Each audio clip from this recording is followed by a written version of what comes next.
Welcome back to Out Loud with Steve and Mal. It is the time of the show where we've got our little beautiful segment called Cornered Celebrity. We've cornered this celebrity. You probably already know who he is. 50 years ago, Mal Pope sent a demo to the BBC Radio 1 presenter, John Peel. I need to talk to John about that. I think I've got a demo I can send him to.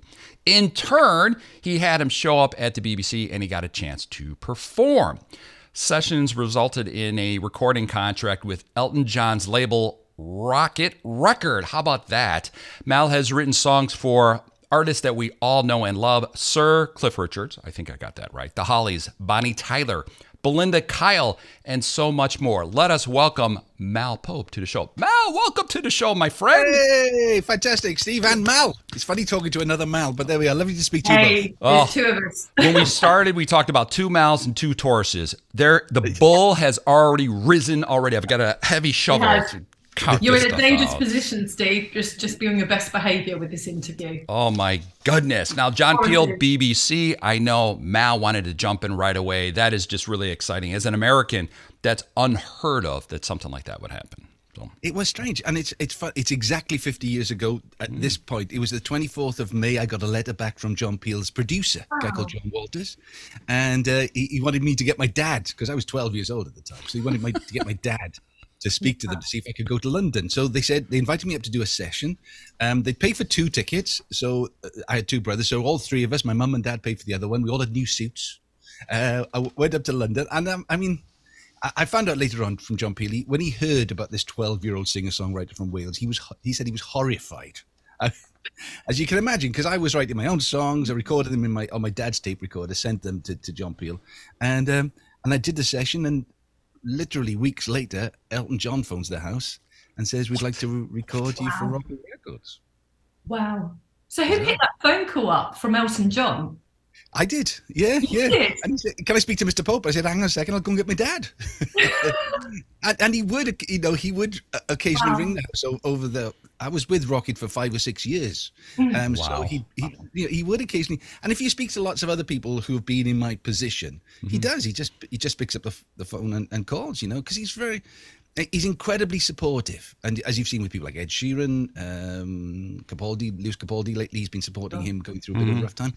And he's always done it because I think he realized that when he was a kid, he went through a lot of things on his own, and then the music set him free, and it was just bizarre, So one minute I'm in school because my parents are both teachers, so I never left the school system back home here in Swansea, in South Wales.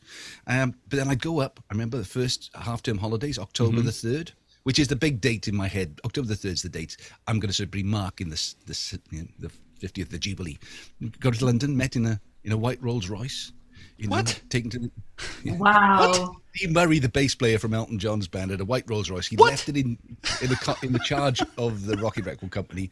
They picked me up. I mean, they just bought me the whole story is like a fairy tale, Matt. What did you think when you put the phone down and you just kind of had spoken to Elton John? Did it ring true?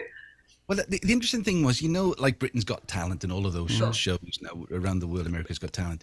It sort of happened to people. You'd watch them on a Monday on Opportunity Knocks, which was the big show in Britain, and by the following week they'd have a record out, and by the following week they'd be number 1. And so it had happened with a girl just up the road, a lady called Mary Hopkin. She was signed by Apple Records, Paul McCartney. So in a way, it was, I was 13 years old by the time it actually started to happen. I'd seen all the films with Judy Garland. Let's do the show right here, and I just thought it was normal. I now realize that he's not. It's not. It's not. Wow, that's amazing. So we can get Elton's number, right? I figure here's an opportunity. No, I thought I'd try. That's so typical, Steve. No, Elton John is not signing you, Steve. It's not going to happen. That dream's not going to happen. And you're not called Mal. So. No, well, the lovely thing about him is that they've just. I got in touch with Rocket. They checked with Elton. He said yes, and they're going to give me all of my back catalogue back, every tape that I ever made. No kidding! Oh my God! Terrific, isn't it? So over the next year, because so the interesting thing was, I went into the studio and started recording. We put out a single in the March of '74, so I was still 13 years old. By the time the summer had come, when the album was due out, which was going to be called Old Enough to Know Better, right? Because I was only 13. My voice had broken. So there's this album which has never been released. It does sound pretty amazing because the musicians on it are amazing. It's got, like, on piano, it's a guy called Nicky Hopkins. He turned up at the session. My dad was my chaperone, and my brothers took it in turns to come back and forth to London. But we're in the studio, and although I played the piano, I wasn't good enough in the session. They always wanted me to play on my own records. I played all the acoustic guitars, right? And my piano playing just wasn't up to scratch. So they said, look, we'll get up another piano playing. Don't worry about it. It's not a problem. So this guy turns up, really thin guy, lovely leather jacket, quite long hair. My dad went and bought him a burger because he thought he looked like he needed a good meal. This guy called Nicky Hopkins, who played on all the Rolling Stones records. Right. Wow. I mean, it was, I don't know. He was just Nicky to me. He was just Nicky to me. Oh my God.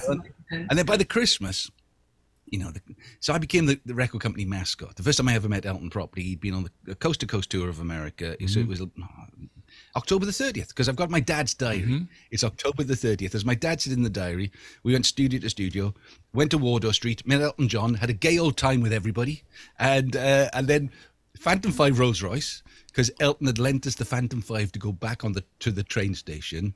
And wow. My dad said, I had a great chat with a couple of nuns from Newport on the way home. But it was like that. So one minute I'd be with Elton John in a Phantom 5 Rolls Royce. Next minute I'd be back in school, and look at my dad's diary. It says, Mal's playing football on the lawn with Michael and Ian. So it was bizarre. It was bizarre. How did your friends react to you at school, kind of being a school kid and kind of going back after having that kind of experience? Did you tell your friends? Did they know what you were up to? Yeah, it was in the papers and stuff, and I was on the radio. But I was, apart from mixing in these circles, I was a pretty normal kid. I played a lot of soccer, as you Americans call it, Steve. Played a lot of football, and I was pretty good, so I was one of the lads. And whilst I was doing that sort of thing, some of my friends were going on trials with Tottenham Hotspur or Everton and teams like that. So we all seemed to be doing something. And after a couple of days, everybody sort of moved on. Right. But then I go, the first Christmas, and I went to see Elton John at the Hammersmith Odeon. Wow. We go back to the party. My brother and I had gone back to the party. It's in Covent Garden, this sort of like top story, building. And guy behind the bar, I'm recognizing the guy behind the bar. Thinking, to my brother, I said, do you recognize him? And he said, I think he's Graham Chapman from Monty Python. It was Graham Chapman who played Brian in The Life of Brian. He was the barman. And so we got there nice and early. There's Cat Stevens. What? Yeah, and then Elton arrives, right? I'm not making this up because I've got the autograph book. And everywhere I took my autograph book. So I think they must have thought that's quite a sweet thing to do. So it is. I say, I love the concert. It was fantastic. He said, Maldwyn, because he never got my name, Maldwyn. Maldwyn, he said, have you got your autograph book? I said, yeah. He said, come on. So we had to wake up Mickey Dolenz because he had fallen asleep on a big cushion. Ringo Starr's there at the bar. Harry Nilsson. I mean, his scribbles, it's like he's got a little drawing and everything. And it was just remarkable. And he was, he was like that. He wanted it to be special. And I went to stay at his house. Played studio football with him, bar football, all that sort of thing, pinballs, and then we went training with Watford Football Club because I loved football. So he arranged that. I remember saying, we're going to have a special day tomorrow, get to bed nice and early. And I woke up and he had a couple of big towels which had Superstar written on them. We got in it was a Rolls Corniche convertible. We drove from Virginia Water to Vicarage Road where Watford is. And we got out and they had a kit for me, football boots. And we trained with the first team. Wow! And he did that with Rod Stewart as well. So I'm in good company. Boy, what this is certainly a disappointment. You got 50 years ago, and then what a disappointment to be on this show. Where we did absolutely nothing. You did that with us, right? It's finally come to its conclusion. It's coming on. It's ramping up now. It's freaking over. Elton to Stephen Mal on Out Loud. How does that make you feel? Right. It's really worth it. Oh my God! It's just like, here comes the plane crash. You're gonna be. Oh God! But it could be a film now. Have you ever thought of making a film of your life? Because I'm sitting here and I want to see it I want to see your visions, your memories kind of put into. Well, it would be lovely. The thing is, so my parents never took me out of school, right? Okay. So my voice naturally took its downward descent. So the second batch of recordings after they put the first album on the shelf, which I'm going to get back, which I'm going to release, which would be lovely. Amazing. Gus Dudgeon becomes my producer. Now, Gus Dudgeon produced Elton John. He produced David Bowie. He produced Space Oddity, Goodbye Yellow Brick Road, all those big 70 albums.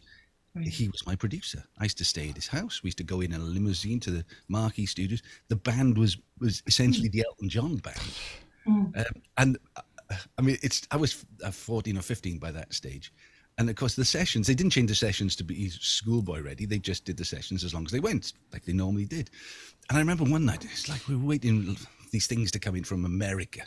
And I fell asleep on the sofa at the back of the studio in the Marquee Studios. And we were waiting for the tapes from Madison Square Garden, where Elton had just performed with John Lennon. Yep.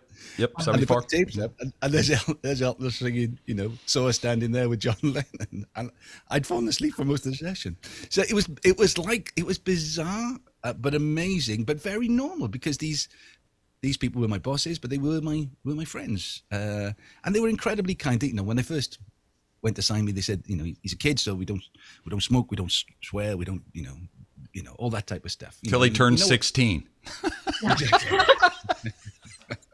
But they were incredibly aware of my age and their responsibility. They were responsibility, and that was fantastic. And then after all those sessions, we put a couple of singles out. My voice took another dive, and I remember I wrote to Elton. The letter went something like this: Elton, I feel like I'm a 16-year-old failure. And I'm in the school production of A Christmas Carol in the middle of Swansea. I'm waiting to catch the bus home. It's like 9:00, and my dad and my brother comes round the corner in the car, like speeding. My dad never went more than 25 miles an hour. He's like, there's at least 30, maybe 40. And my brother and I said, quick. He said, Elton's been on the phone. He's going to call you back in a little while now. I'm in a school production, so I get. Oh my God. Yeah, because no mobile phones. It's not like the days of now. And waiting for those letters to come back, like from John Peel, or send it. It's like carrier pigeon days of kind of news. Yeah, and it was just, Wow. and then he said, you're not a failure. He said, I'm going to take control of your career, and we're going to go in the studio. And we did. We went. Amazing. You got the weekend. Well, the bookends of the weekends were because I'm thinking about it's FA Cup final weekend in Britain, just gone. So he got me tickets for the FA Cup final. I went with the boss of Rocket Records, and then I went to stay at his house, which was a mansion then in Windsor by that stage. And we met the arranger. Watched the match of the day. I caught the train back the next day. And then the following week, I got to Abbey Road. I get there nice and early. I got the day off from school, so I got Friday morning, get there in the afternoon. I walk in, and he's making a charity record, a football charity record called The Gold Diggers. They were raising money to put football pitches in underprivileged areas. There's a guy called Brian Moore who used to present On the Ball, which was like a football TV show. So I'm a big fan of his. And next to him is a guy called Eric Morecambe. Now, that might not mean much to you, Steve, but It means a lot to me. Wow. Morecambe and Wise were the biggest comedians on television. Yeah, and they used to have a Christmas show, and Elton was a regular guest on that. And there's Eric Morecambe, and I'm even more starstruck. So Elton goes, Maldwin, it's Brian. So I can. He said, and this is Eric Morecambe. Well, you know who it is because you can see him. And I shake hands, and I'm thinking. He said, "Where are you from, boy?" I said, "I'm from Swansea." He said, "Oh, me and Ernie did our first gig at the Empire in Swansea." And people were always like that, very aware of my youth. And made me feel very welcome. And then, having met them, I have to do a session with, this amazing band and then the orchestra. And it's like, and the funny thing is, because I was playing the piano and I couldn't sing and play at the same time. One, because I probably couldn't play and sing at the same time, but also the voice would have gone onto the track. So Elton does all the vocals on the, and I've got the tapes. Oh my goodness. They've given me the tapes. So yeah, it's strange. I like visiting the past. I don't want to live there. But at the moment, with 50 years going on, every day sort of brings back another set of memories. Now, you mentioned your brother a couple of times. Is he older or younger? 2 older brothers. Yeah, neither of them were interested in me. Well, not interested. They love music, but none of them were musicians. A very sort of religious family, if I'm honest. Okay. So, sex and drugs and sausage rolls is what they feared. I remember my grandmother saying to me before my sessions, "Now then, Maldwyn, none of that Yankee twang when you sing it. None of that Yankee twang." Yankee twang. What is that? No. You sing like that. Like my record. No, I'm kidding. I'm kidding. Like Elton. Elton always sang with a bit of a Yankee twang. Yeah. So, but I mean, it was so bizarre. But how was it with your brothers? I have brothers that are younger than I am and older sisters. And how was that relationship? I would think that being older, you always had to beat on your younger brothers because you always want to be a little bit better. So how were they with all that? How was that relationship at that time? They were always amazing, and they always have been. It's about, I mean, I'm blessed with a family that I've, I always say the best thing I ever did was choose my parents. So my elder brother, it was actually down to him and a friend to send the tape to John Peel, because I was 12 years old. I'd already done an Opportunity Knocks audition, and they'd stopped me halfway through the song. I'd been for another audition at television. I mean, I was sending off letters from the age of 11, right? Wow. To a local TV station. The guy wrote back saying, here's the address of a guitar tutor. So it wasn't going terribly well. And then my brother's friend, because every Friday and Sunday we used to go to a youth group, and then they put me on a chair and saying, sing your latest songs, Maldron. So sing the latest songs. And this guy, Matt Nicholson, sadly no longer with us, he said, you should send these to John Peel on Radio 1. And I had absolutely no idea who John Peel was, because his show started at 10 o'clock. It was past my bedtime. I was in bed by 10. So it had me for my brother, and they have been incredibly supportive. Not, I mean, you could have been jealous, but they were there. I'd stay with Elton, and this is, he used to live in Virginia Water, Bernie Taupin. So Bernie Taupin's the guy who wrote all the words. We go for dinner one night in the Rose Corniche. First time I ever see a fox running across Wentworth Golf Club. So these things like stick, there's little moments that stick. And so dinner's being made by Maxine, Bernie Taupin's wife, who was the Tiny Dancer, Blue Jean Baby LA Lady. So I'm in Bernie's house, and can we bring my brother Gareth? Can we kiss him? So I get Elton to come on the phone and say, hello, Gareth. And then Bernie comes and says hello. I mean, it was, we were sort of in it together, So let's be honest here. With this show, it's a little bit about relationships. How did you and your brothers do with, as we would say in America, the ladies when you're teenagers and stuff? The ladies. Well, with our church background, I'm married to the girl I went out with when I was 15. No way. Oh, that's amazing. That's so un-American. Yeah, I've given her 3 of the happiest years of her life.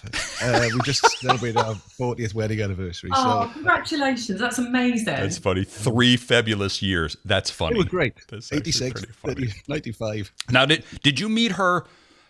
Did she know who you were when you met her? Like, was she stargazing or anything like that? It was sort of like almost like an arranged marriage. She went to another little gospel hall. Parents knew each other. They'd known each other since they were kids, sort of thing. So it was in the air. It was in the water. We got 4 kids, 3 grandchildren. Wow. I've been with them all, the grandchildren, all day, because it's rock and roll. Hey. So what about the grandchildren? Are any of them musical? Are they kind of following all of the musical? Wow. That's brilliant to hear. And of course, when you go through these things, there are life moments. So as soon as the first baby came along, you write a song. Catch. There's a song called "Catch You" on the album. It's. Have you got? Neither of you are older. So when you get grandchildren, should you ever be blessed with grandchildren? It's the most amazing experience. As someone once told me, if I'd known it was going to be this much fun, I'd have had them first. So fun. Sounds like my mother. They're brilliant. They're just so funny, and there's somebody said, there's a place in your heart that you didn't realize you had until you had grandchildren. It opens up. Oh, that's so nice. Now, did your kids know who you were, like how famous you are and what you did, or were you just dad? So it's interesting, because my career, I got to 1970. So I signed in 73, 79. I was being managed by a guy called Harvey Goldsmith, who was the biggest rock promoter in the world. Elton was going through lots of different things. The record company sort of fell apart. So, but I got a publishing deal with EMI, new publishing deal. But it's 1979. I'm a singer-songwriter with a West Coast sort of feel, and the whole world's gone punk.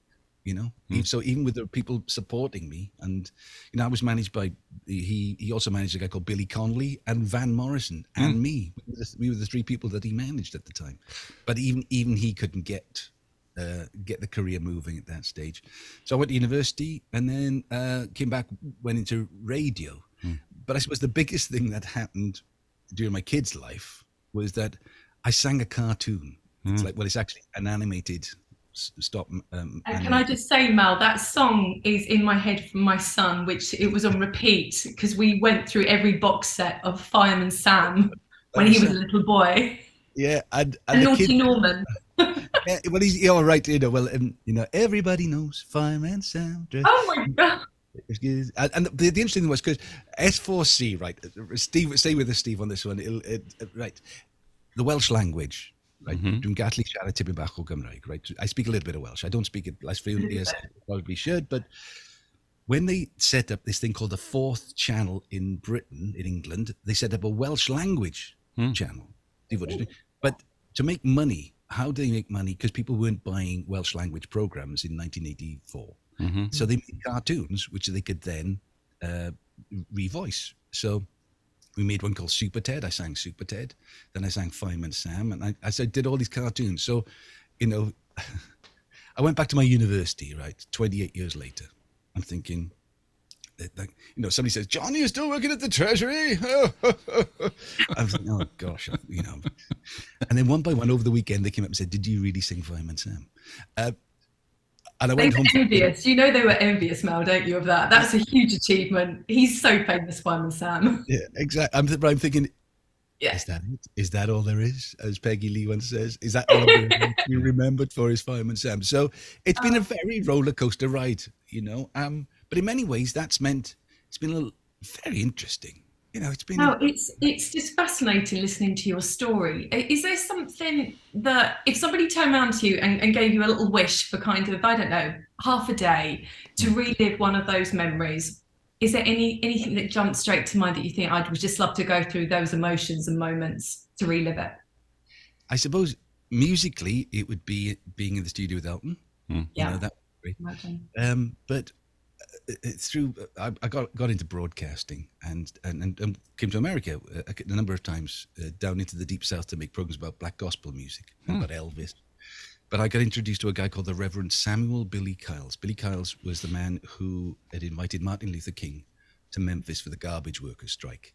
He'd actually been with him in the whole of the afternoon in the Lorraine Motel. They'd waited for Jesse Jackson to come back because he'd been out speaking, and Martin Luther King apparently on the balcony saying, Jesse, you ain't dressed for dinner. And he said, but I'm wearing my appetites. And then Billy Kiles goes and phones the church because they're going to go to Billy's church for soul food because they didn't want to eat in restaurants and stuff. And then he heard the shot. He saw his friend fall and he grabbed a blanket. And now I spent probably 4 different days talking about that. But every time he told me, it was just like touching history. And that was remarkable. So I'd like to meet Billy again. Sadly, he's no longer with us, but maybe I'll get the chance one day if we all play our cards right. Yeah. Maybe write a song about it. I mean, that is a historic moment that very few here in American history, we only know of pictures, nothing more than that. So, well, the last single just before Christmas, a song called "Dream Out Loud," and okay, so the story behind the song, and this is what Billy told me, right? So, and I've researched it since, and it seems to be an accepted story. Martin Luther King is at the Lincoln Memorial, 250,000 people, and he said, if you listen to the speech, he's talking about economics. He said it's pretty boring. People are starting to shuffle. A couple of weeks earlier, he'd been in Philadelphia, he'd been preaching in a church. Mahalia Jackson had been there with him, and he'd started preaching. And no notes, just like, I've got a dream that one day my children will be judged by the content, character, and the color of the skin. Sorry, okay. Back to Lincoln Memorial. The speech is going down badly. People are bored. Behind him, Mahalia Jackson is going, Martin, tell him about the dream. Tell him about the dream. So I wrote a song called Dream Out Loud. And that's it's got a gospel choir on it, and that sort of was inspired by that because people are interested in economics, but they'll always remember what your dream was. And I have a dream that is in American history. Every American knows that. Just that line alone, and that picture, him at the memorial, and the moment that he was shot. So it's just And to be part of that, or even to be close to it, is historic. And for me as an American, that just went right through me. So that moment in time, and you never know how the world could have changed if that moment didn't happen. You just never know. So, and I love that song that you're talking about. Before we even started, I was talking about that very song, about playing that after the interview and stuff. I just thought it was a really moving song. So you've got a lot of moving songs, a lot of... You've got a little, what would I say? You have a lot of soul in you. American soul is how I would describe it. Well, I would love that. I remember as a 15-year-old, maybe 16, we had like a gospel concert not very far from where I live in Port Talbot, and Pat Boone was hosting it, right? Pat Boone? Hold on. Heard of Pat Boone. I'd heard of Pat Boone, and there was a Swedish choir, and then the second half was a group called Andre Crouch and the Disciples. I'd never heard of them. I just thought Disciple. I don't. So anyway, Pat Boone comes on. He was great. The choir was fine. The second half, Andre Crouch, he's like 5 foot tall, plays the piano. The Disciples are these amazing musicians. He's got 4 backing vocalists. He's got a brass section, and he plays black gospel music. And from that moment, I was hooked. And in fact, when I stayed at Elton's house, I'd say, he said, "What do you want to listen to?" I said, do you know any Andre Crouch? And he used to have this amazing collection in all of his houses. He used to buy multiple copies of the same record. And we listened to that night of the FA Cup final. We listened to Andre Crouch live at the Hammersmith Odeon. So yeah, I've always loved. And to be honest, that's what Elton's. All that "Are You Ready for Love?" Those Tom Bell sessions and the Philadelphia Freedom. I loved that part of Elton's career. Is there an American? I would say, being an American, is there an American song or songwriter or even performer that you really love? You talked about all the European artists, Bernie Taupin, all of them. Is there an American one as well? Most of my early heroes were like Simon and Garfunkel. That album, Bridge Over Troubled Water. Yep. My brother had it. He had the only single room in our house, so he had a stereo and the speakers were either side of his bed. So when he wasn't in, Sure. But years later, I got to tour with Art Garfunkel, which was remarkable, because this is my childhood. He had the voice of an angel. He did. Great band, Steve Gadd on drums. So I loved all of that. I mean, the whole West Coast thing. Joni Mitchell. My son's called Jackson Pope, after Jackson Brown. So Really? that whole sort of Laurel Canyon thing. Those songs are just, David Gates, Crosby, Stills, and all that. Right. David Gates from the group Bread, if people didn't actually look into that. Yeah. Some people don't know who that is. So that is California sound, my friend. That is California sound. It but just the trouble is. is, when I was a kid, you had to be careful. I went to a boys' school. So did I. Okay. That's why I'm so damaged. Exactly. I'm with you. Amen, brother. Amen, brother. And I didn't go to a boys' school. No. Just saying. But we went to, they would be listening to bands like Led Zeppelin, Status Quo, and I loved those. But I also loved the Carpenters. You buy a Carpenters album at lunchtime and you have to hide it, because if the boys in school had seen a Carpenter, you'd have got beaten up at a bus stop. I would have beat you too. Exactly. So I loved the harmony, Beach Boys type harmony, all that type of stuff. So and then once you get into Motown, Marvin Gaye and all of that, it's just, there's so much stuff that we've nicked. That we've nicked here in Britain and do our own. Like when Elton on tour in America for the first time, he did the Troubadour and it went well. Then he got booked to do a Leon Russell tour, and basically Elton was almost like a Leon Russell tribute act, because he was writing songs, and the deep shade, bored, But the people loved him more on that tour than they did Leon Russell doing the real thing. So sometimes he's like the Rolling Stones, isn't it, doing all that blues stuff. The Beatles couldn't play their instruments well enough to be Buddy Holly, so you create your own sound by trying to be something else, but you can't be something else, so it becomes original. And did you get a chance to perform in California at the Troubadour and the whiskey and stuff?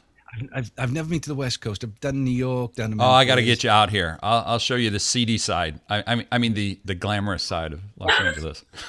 You are leading Mal astray. You are such a bad man, Steve. You are bad.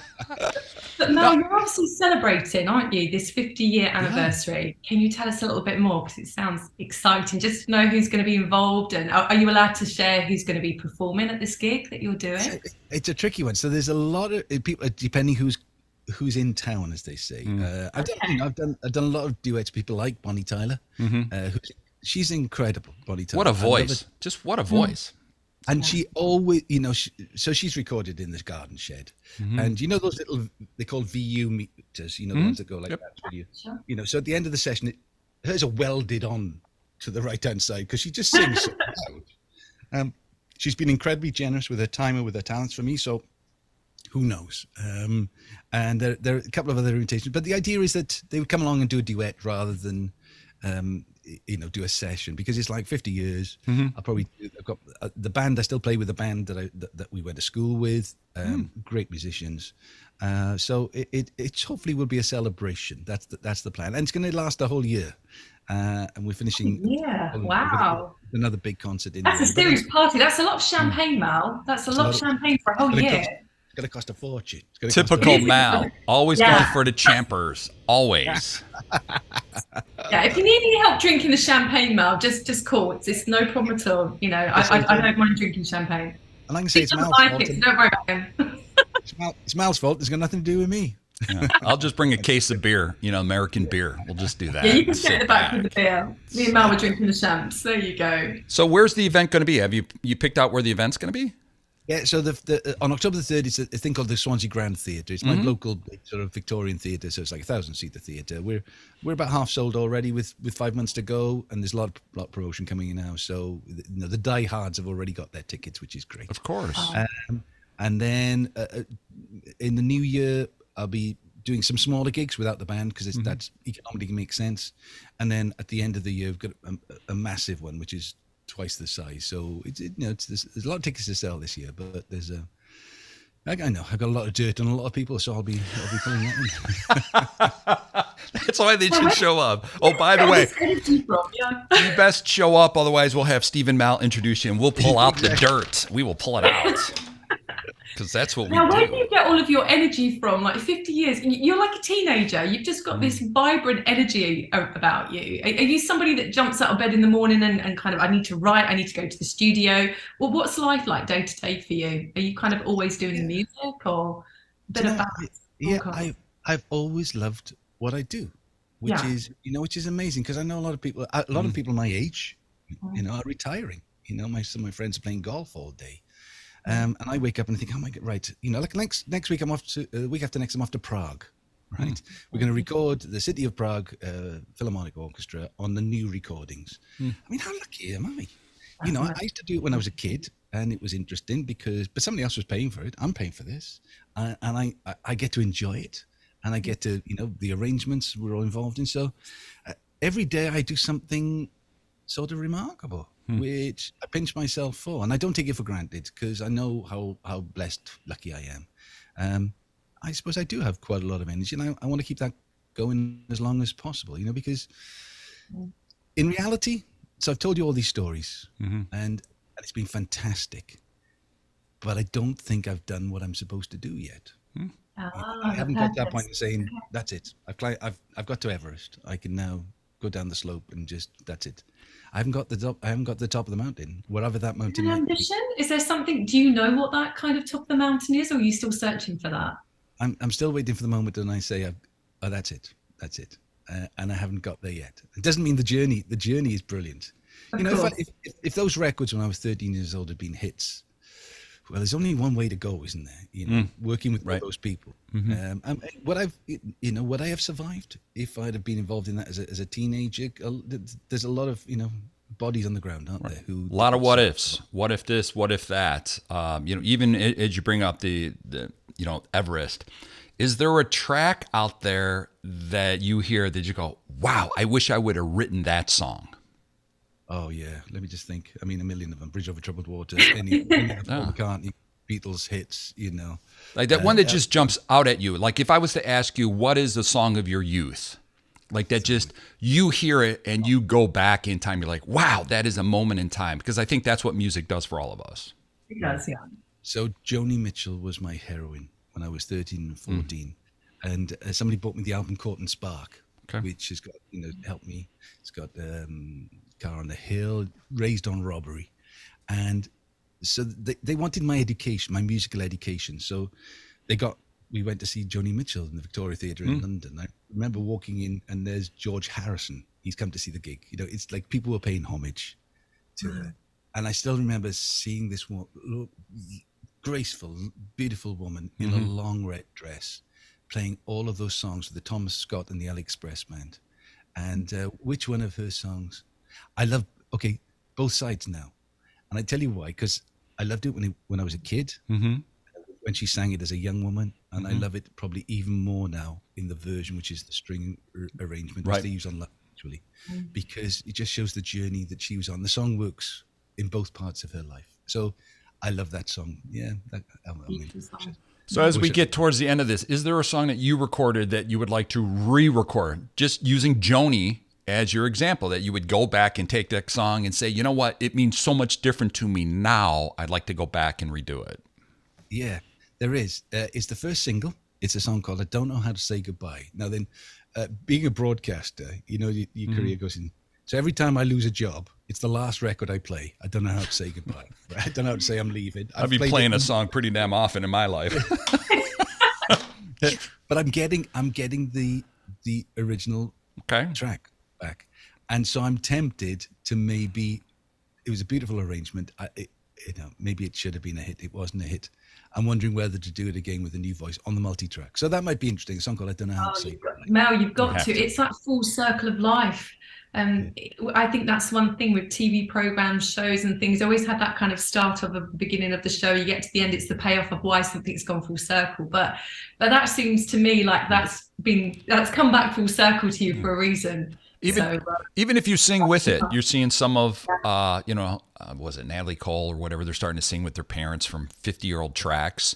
I would encourage that. I would love to hear that, the old one and a new version where you're singing with yourself, which you couldn't do before. Really cool idea. I love that idea. I have some cool ideas there, Mal and Mal. You sing with yourself, Steve. Steve does that in the shower. He sings with himself. He looks at himself in the mirror and it's weird. You're beautiful. You're beautiful. Yeah, exactly. Yeah. Blowing kisses. Yeah, and a whole lot of, oh, yes. Well, Mal, it has been a pleasure. As you get closer to your date, we want to invite you back. This is fantastic. Okay. We could probably talk for a 3-hour show. So why don't you tell everyone where they could get all the details, the websites, wherever it is that they could follow more information about you. Brilliant. Okay, so if you are interested, it's malpope.com, www.malpope.com.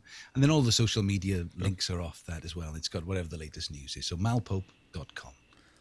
It is a pleasure. Melissa, you have anything? I mean, you're starstruck. I can see it in your face. I'm like, wow. I've never said the word wow so many times. I didn't have any other word. It's just an absolute pleasure to have you on the show. And just to hear those stories, it's like, please get the film done. Go and see Warner Brothers. Get it done. Well, no. If we get the #1 record, maybe we shall. Should we? Absolutely, absolutely.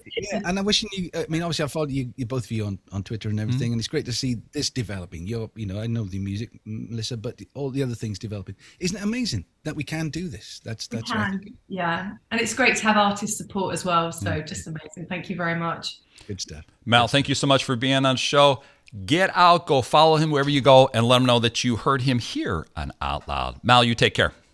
Yeah, God bless. Thank you. Bye. Thank you.